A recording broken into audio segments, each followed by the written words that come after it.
اللہ الرحمن الرحیم۔ معزز سامعین و ناظرین، اللہ تعالیٰ قرآن مجید فرقان حمید سورہ البقرہ آیت نمبر 153 میں ارشاد فرماتا ہے، ان اللہ مع الصابرین، بے شک اللہ تعالیٰ صبر کرنے والوں کے ساتھ ہے۔ انسان کو زندگی میں مختلف حالات کا سامنا کرنا پڑتا ہے۔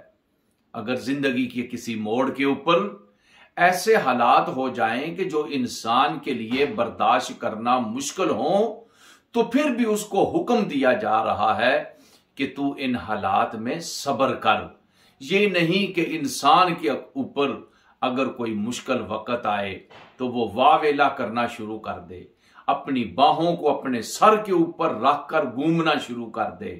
نہیں، ہر حالت میں ہمیں صبر کرنا چاہیے، کیونکہ جو صبر کرتا ہے اللہ تعالیٰ اس کے ساتھ ہوتا ہے۔